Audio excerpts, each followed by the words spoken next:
यन्माया वशवर्ती विश्वमखिलं ब्रह्मायादिदेवसुरा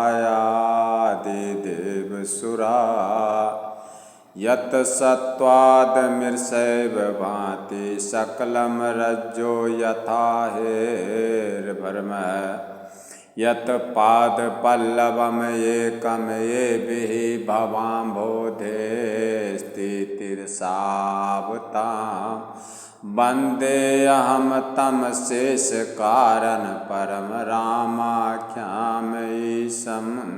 हरिम्।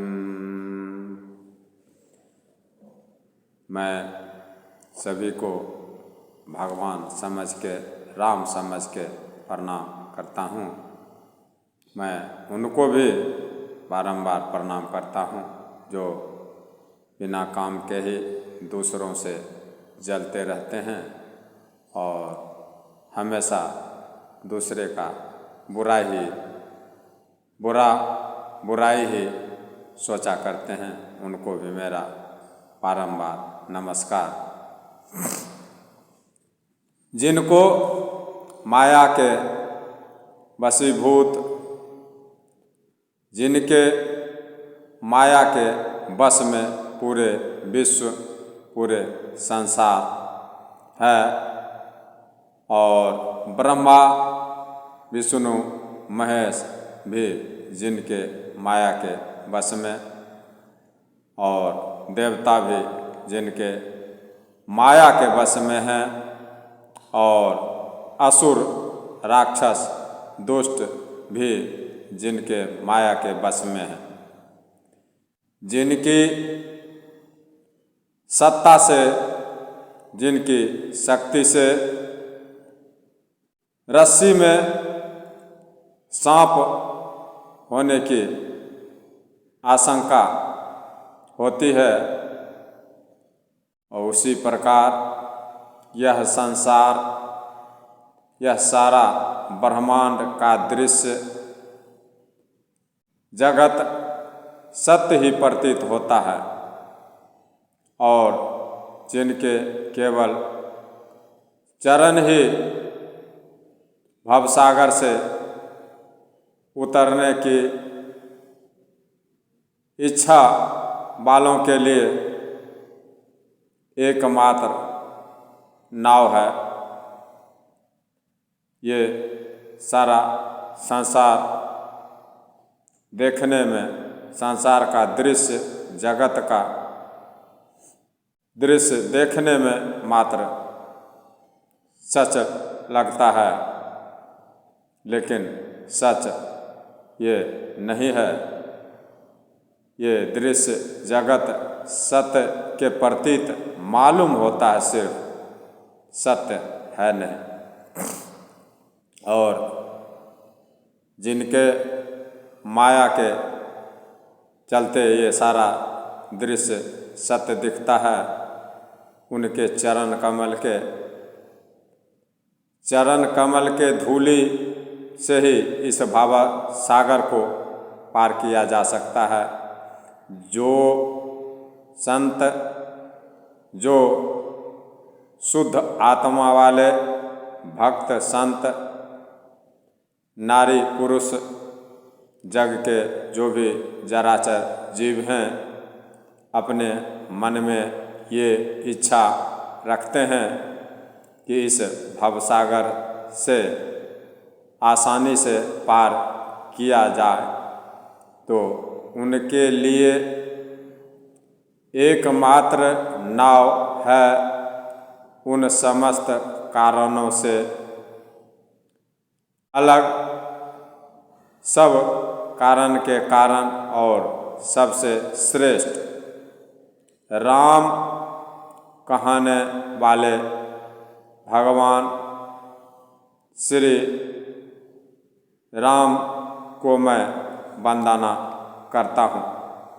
यन्माया वशवर्ती विश्वमखिलं ब्रह्मायादि देवसुरा यत्सत्त्वादमृषैव भाति सकलं रज्जो यथा हेर्भर्मः यत्पादपल्लवम् एकं येभिः भवाम्भोधेस्थितिर्सावतां वन्देऽहं तं शेषकारणं परं रामाख्यामईशं हरिम्।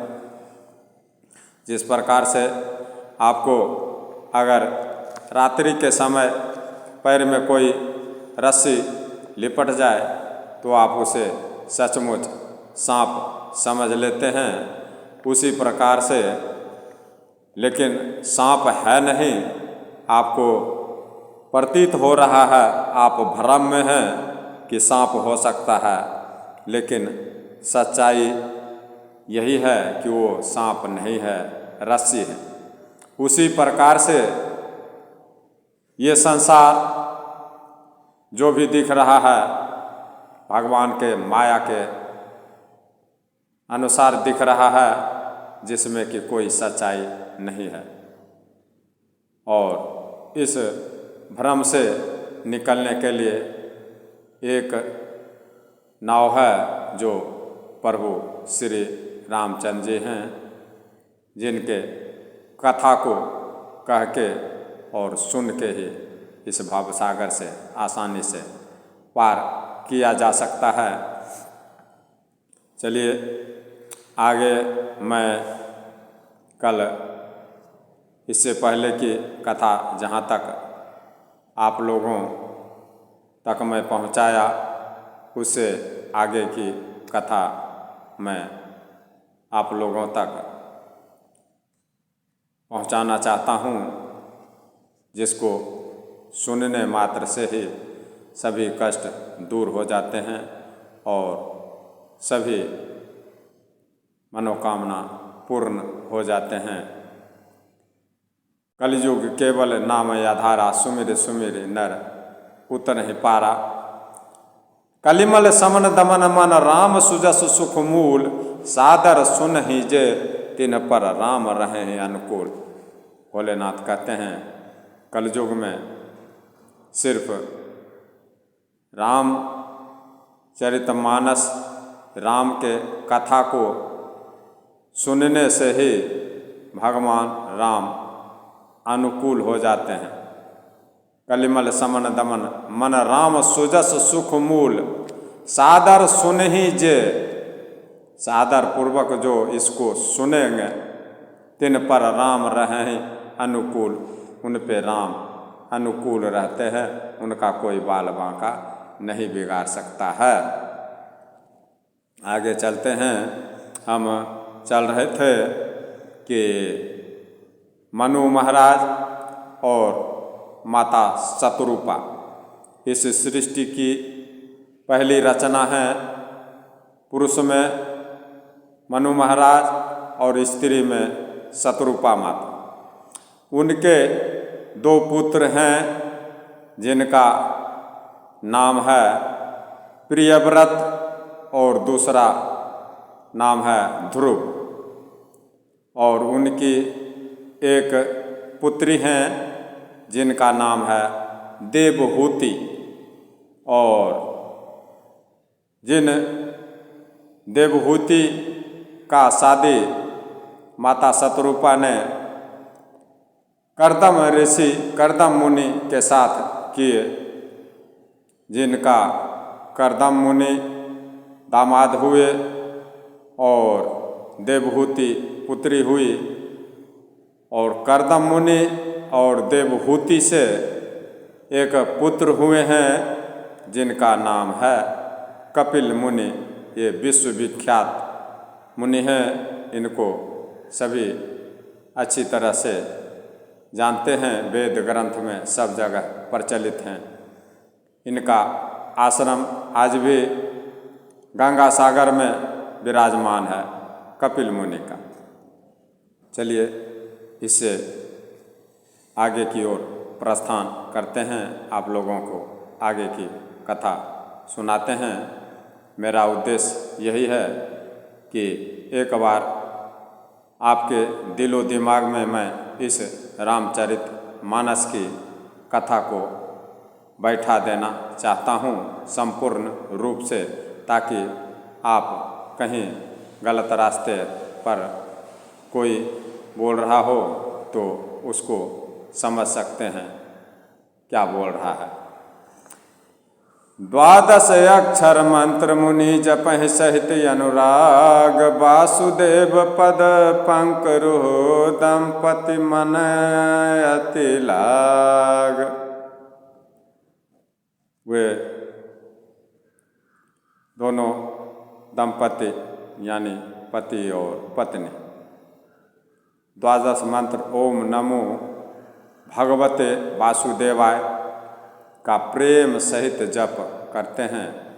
भगवान वासुदेव जी के चरण में उन शतरूपा माता और मनु महाराज का मन बहुत ही लग गया है। करहि आहार साक फल कंदा, सुमिरहि ब्रह्म सजदा नंदा। वे माता शतरूपा और मनु महाराज शतरूपा माता के पतिदेव वे साग फल और कंदमूल का आहार कर रहे हैं और सजदानंद ब्रह्म का स्मरण कर रहे हैं। पुनि हरि हेतु करन जप लागे, बारी आहार मूल फल त्यागे। वे माता शतरूपा और मनु महाराज कंद मूल फल आहार खा करके बहुत दिन तक भगवान को स्मरण करते रहे। फिर वे दोनों पति पत्नी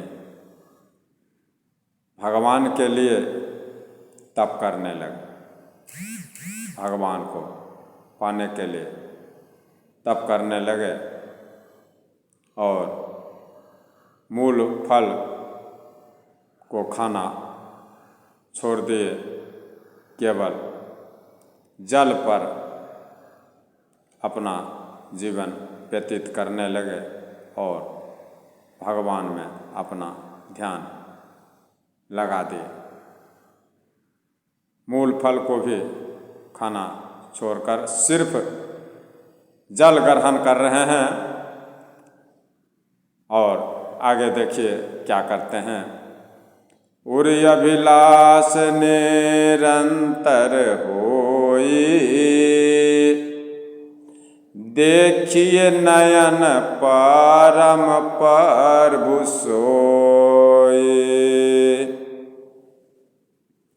उन दोनों धर्मात्मा महाराजा मनु जी के और महारानी शतरूपा के हृदय में अब यही अभिलाषा हो रहा है कि मात्र एक ही इच्छा है उन दोनों के हृदय में कि हम कैसे उन परम प्रभु को अपने आँखों से देखें और जो निर्गुण अखंड अनंत और अनादि हैं, जो पूरे ब्रह्मांड के संचालक हैं, जो पूरे संसार के मालिक हैं, उनको मैं कैसे देखूं, उनका कैसे मुझे दर्शन हो।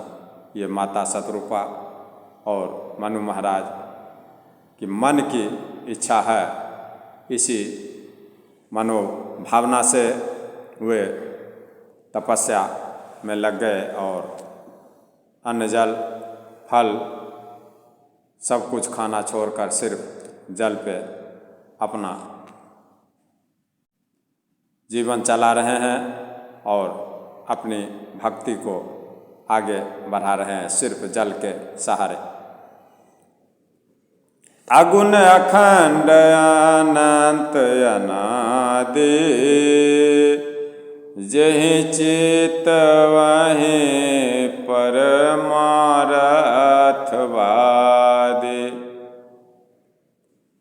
उनके दोनों के मन में यही अभिलाषा रह गया और सोच रहे हैं कि अपने आँख से निर्गुण जिनको पूरे वेद और पुराण निर्गुण कहते हैं, और जिन भगवान को पूरे वेद शास्त्र मुनि महात्मा सब अखंड कहते हैं, और जिन भगवान को अनंत कहा जाता है, जिसका कोई अंत नहीं और कोई शुरू नहीं, और अनादि हैं, जिनका कोई आदि और अंत नहीं है, और परमार्थवादी ब्रह्मज्ञानी तत्ववेत्ता लोग जिनका चिंतन किया करते हैं, साधु संत महात्मा मुनि जिनका चिंतन मनन किया करते हैं, उनको अपनी आँखों से प्रभु को कैसे देखें, इनकी दिल की लालसा यही है। माता शतरूपा और मनु महाराज जो प्रथम विश्व के प्रथम इस संसार के प्रथम स्त्री और पुरुष हैं, उनके मन में ऐसी भावना है। नेति नेति जेहि वेद निरूपा, निज आनंद निरूपाधि अनुपा। वे अपने मन में सोच रहे हैं, कह रहे हैं मन से ही कि जिन्हें वेद नेति नेति यह भी नहीं ऐसा कह कर निरूपण करते हैं, निरंतर ध्यान करते हैं, मनन करते हैं, जो आनंद स्वरूप उपाधि रहित हैं। शंभु विराच विष्णु भगवाना, उपजहि जासो अंश ते नाना। देख लीजिए, गौर कीजिएगा मेरे बातों पर। मैं तो आपका छोटा बालक हूँ, बहुत छोटा संत हूँ मैं। मेरे बातों पर गौर कीजिएगा कि वे दोनों जो जगत के प्रथम स्त्री पुरुष हैं, महाराज मनु जी और माता शतरूपा जी, वो ऐसा कह रहे हैं कि शंभु विरंच विष्णु भगवाना, उपजहि जासु अंश ते नाना। जो आनंद स्वरूप उपाधि रहित, जिनका कोई उपाधि नहीं है, जिनका कोई नाम नहीं है, और बहुत सुंदर अनुपम हैं, और जिनके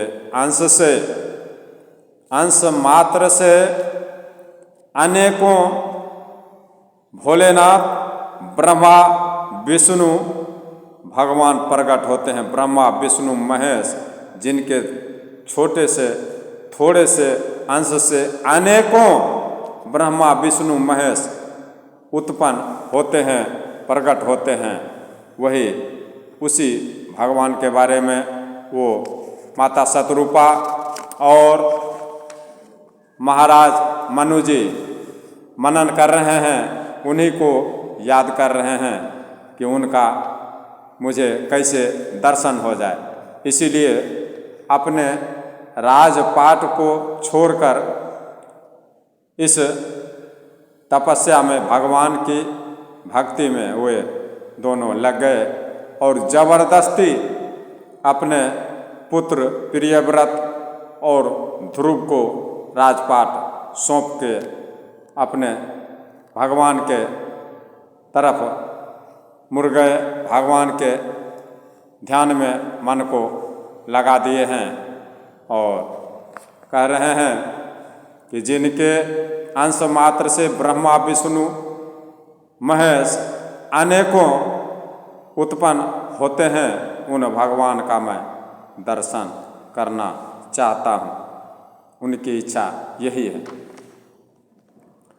ऐसे ओ प्रभु सेवक बस अहै भगत हेतु लीला तनु गहै। ऐसे महान भगवान जिनके अंश मात्र से ब्रह्मा विष्णु प्रकट होते हैं, बनते हैं, ऐसे महान प्रभु की सेवा करें, ध्यान करें और उनका दर्शन। ऐसे महान प्रभु भी जिनके अंश से ब्रह्मा विष्णु महेश होते हैं, ऐसे महान प्रभु भी सेवक के बस में हैं और भक्तों के लिए दिव्य लीला करते हैं, दिव्य लीला धारण करते हैं। ऐसे प्रभु सेवक बस अहै भगत हेतु लीला तनु गहै। जौं यह बचन सत्य श्रुति भाषा तो हमार पूजिय अभिलाषा। माता शतरूपा और महाराज मनु जी दोनों बोल रहे हैं कि ऐसे प्रभु जिनके अंश से भोलेनाथ, ब्रह्मा विष्णु महेश सब अनेक उत्पन्न हो जाते हैं। और यदि वेद में यह बात सत्य कहा गया है कि वो अपने भक्त के वश में रहते हैं और भक्तों के लिए दिव्य लीला करते हैं, अनेक प्रकार का शरीर धारण करते हैं भक्तों के सुख के लिए, तो यदि ये बात वेद में जो लिखा हुआ है अगर ये सत्य है तो हमारी इच्छा, हमारी अभिलाषा, हमारी मनोकामना को भी वो अवश्य पूरी करेंगे। इस दृढ़ विश्वास के साथ माता शतरूपा और महाराज मनु जी भगवान की तपस्या में, भगवान के ध्यान में लगे हुए हैं। एहि विधि बीते बरस सठ सहस बारी आहार। संबत सप्त सहस्त्र पुनि रहे समीर आहार। इसी प्रकार से जल का आहार पर मनु महाराज और माता शतरूपा तपस्या में लगे हैं। इस प्रकार यही विधि बीते बरस सठ सहस बारी आहार। संबत सप्त सहस्त्र पुनि रहे समीर आधार। माता शतरूपा और मनु महाराज इस प्रकार जल का आहार करके तप कर रहे हैं। तप करते 6000 वर्ष बीत गए। फिर 7000 वर्ष वे दोनों वायु के आधार पर रहे, सिर्फ हवा के ऊपर आश्रित रहे, सिर्फ सांस लेना, जल को भी छोड़ दिए। फल फूल को छोड़े हुए 6000 वर्ष हो गया इनको, उसके बाद जल पे 6000 वर्ष तक रहे, फिर जल को भी छोड़ दिए और 7000 वर्ष तक वे सिर्फ हवा पे रहे और सिर्फ मन भगवान में लगा हुआ है कि जो विश्व को, ब्रह्मांड को चलाने वाले हैं, देवी देवता सबको चलाने वाले हैं, उनको मैं अपनी आँखों से देखना चाहता हूँ। उनकी परम इच्छा है और दृढ़ विश्वास भी है, क्योंकि वे सब ग्रंथों के बारे में सुने हैं और ये भी सुने हैं, ये भी उनको मालूम है कि भक्त के वश में भगवान रहते हैं, जो कि पूरे ब्रह्मांड के मालिक। बरस सहस दस त्याग्यउ सो, ठाढ़े रहे एक पद दो। अब देखिए 6000 वर्ष बीत गया सिर्फ जल के ऊपर और 7000 वर्ष तक बीत गया सिर्फ हवा के सहारे। अब 10,000 वर्ष बरस सहस दस त्याग्यउ सो, ठाढ़े रहे एक पद दो।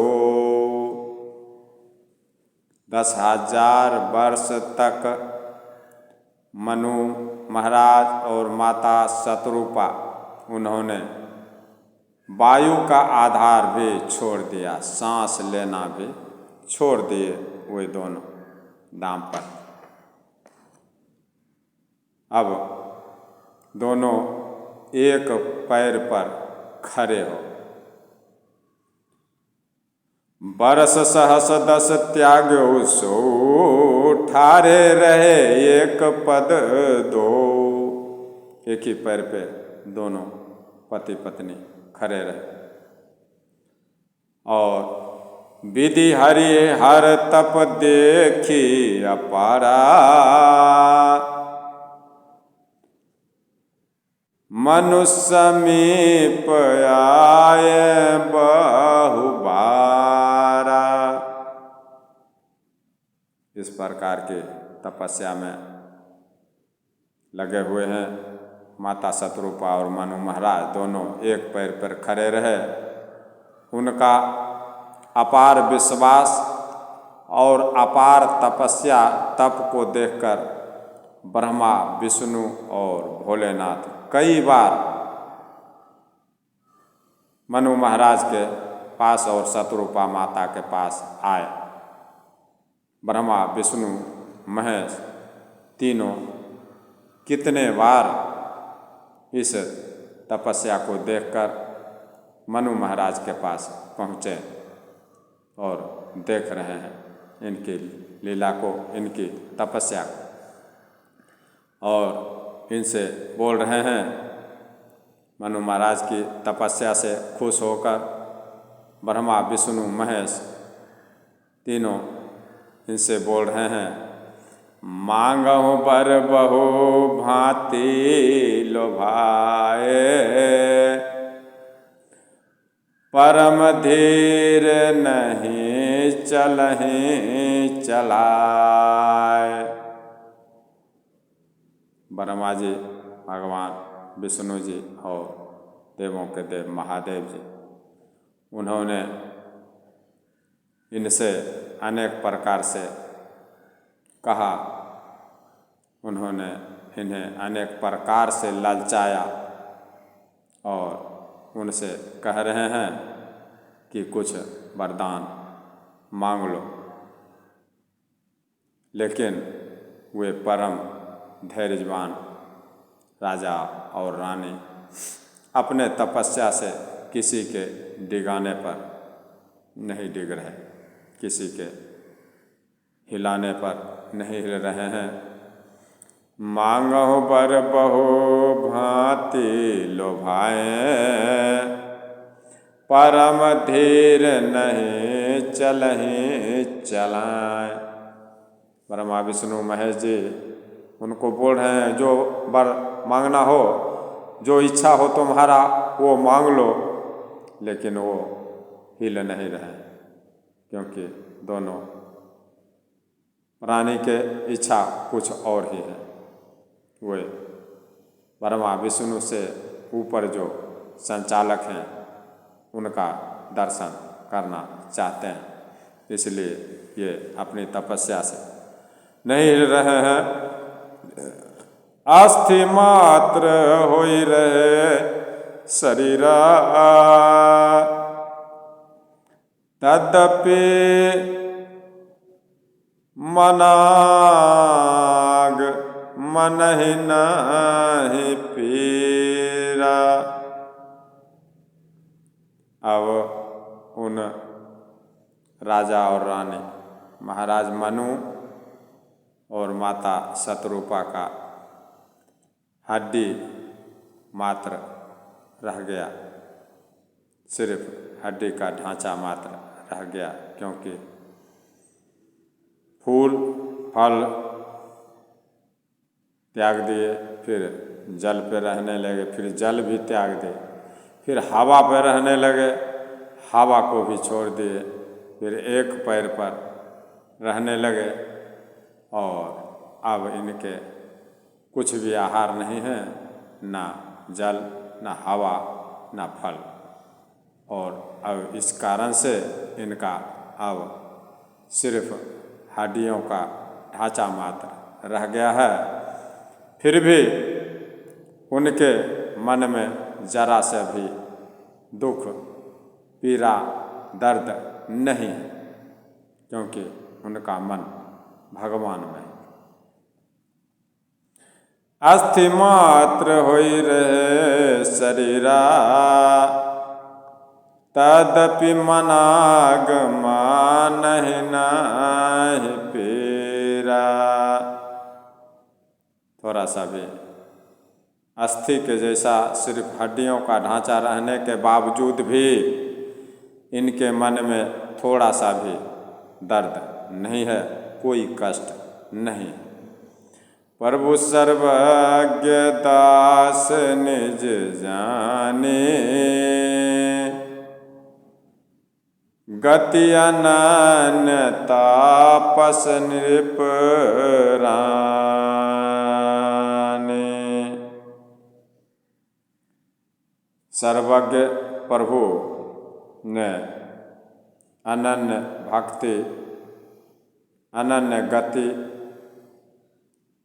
वाले तपस्वी राजा रानी मनु शतरूपा को अपना निज दास जान लिए। प्रभु सर्वज्ञ दास निज जाने, गति अनन्य तापस नृप राने। मांगो मांगो बरो भय नभ बाने, परम गंभीर कृपा मुत साने। अब सर्व कुछ जानने वाले और सब कुछ करने वाले करता धरता प्रभु ने अनन्य भक्ति वाले तपस्वी मनु महाराज और तपस्विनी रानी शतरूपा को अपना दास जान लिए, समझ लिए, ये मेरा दास है, मेरा परम प्रिय भक्त है। तब परम गंभीर और कृपा रूपी अमृत से सनी हुई यह आकाशवाणी हो रही है कि वर मांगो, तुम अपने इच्छा के अनुसार वरदान मांगो। ऐसा आकाश से मीठी मृदु वाणी, मधुर वाणी, मीठी आवाज़ में आकाशवाणी उन मनु महाराज और माता शतरूपा के कानों तक आ रही है आवाज़ कि अब तुम वर मांगो, तुम्हारा जो इच्छा है वो बोलो।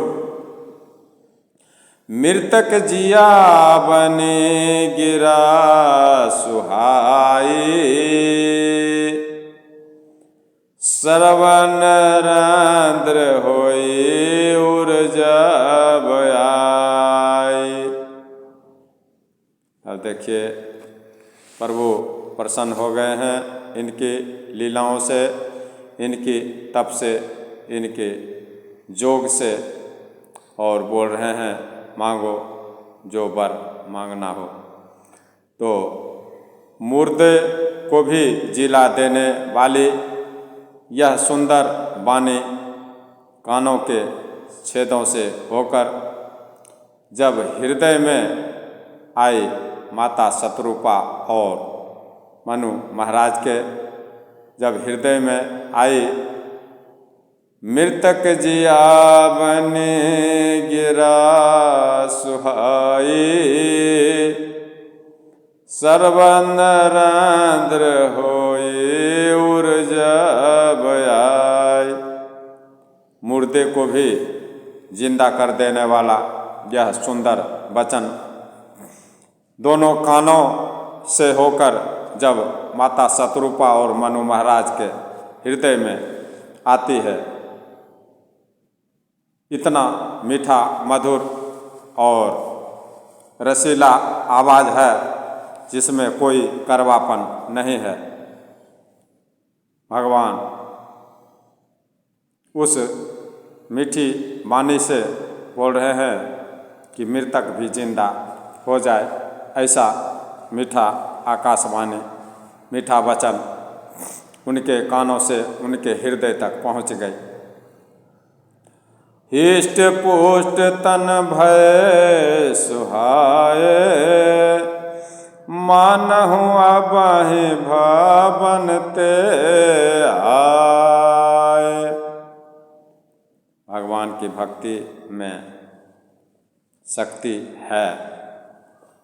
अगर जो नर कर विश्वास, अगर भगवान के ऊपर विश्वास है तो उसी प्रकार से ये दोनों तपस्या करके हम लोगों को ये सिखलाना चाहते हैं कि तप में बल है। तपोबल शंभु करहि संहारा, तपोबल शेष धरहि महि भारा। तप आधार सब सृष्टि भवानी, करहु जाई तप अस जिय जानी। पार्वती माता भी तप करके ही भोलेनाथ को पाए हैं, और ये शतरूपा माता और मनु महाराज भी तप के द्वारा देखिए क्या कर रहे हैं कि मृतक जिया बनी गिरा सुहाई, श्रवण रंध्र होई ऊर्जव आए। हिष्ट पुष्ट तन भय सुहाए, मानहु अबहि भावन ते आए। मुर्दों को भी जिंदा कर देने वाली सुंदर वाणी जब इन दोनों के कानों से होकर इनके मनु महाराज और शतरूपा माता के हृदय में पहुंचती हैं, तब राजा रानी के शरीर ऐसे सुंदर और हिष्ट पुष्ट हो गए हैं मानो अभी घर से चलकर आए। इनका हड्डी का सिर्फ ढांचा मात्र बच गया तपस्या करते करते, और एक आकाशवाणी हुई, मीठी वचन आकाश से इनके कानों में आई और हृदय तक गई कि मांगो जो वर मांगना है मांगो, मैं तुमसे प्रसन्न हूँ। उस आवाज़ को सुनने मात्र से इनका पूरा शरीर, माता शतरूपा और मनु महाराज दोनों का शरीर ऐसे हिष्ट पुष्ट हो गया कि मानिए अभी वे दोनों घर से आए हैं, ये मैं नहीं कह रहा हूँ, ये रामचरित मानस में लिखित में है और वर्णित है सभी वेदों में, पुराणों में। ऐसे तरोताज़ा हो गए हैं, ऐसे उनका शरीर सुंदर और हिष्ट-पुष्ट हो गया, मानिए अभी घर से बाहर आए हैं।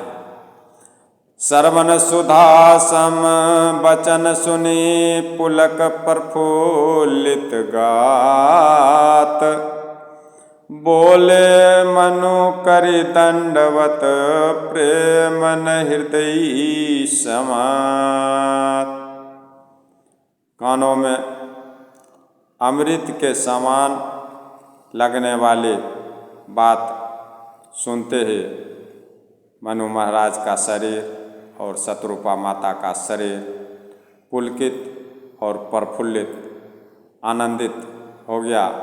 तब महाराज मनु जी दंडवत करके प्रेम से हृदय में जो नहीं समा रहा है प्रेम, उस प्रेम में आनंदित हो रहे हैं दोनों पति पत्नी, माता शत्रुपा और मनु महाराज।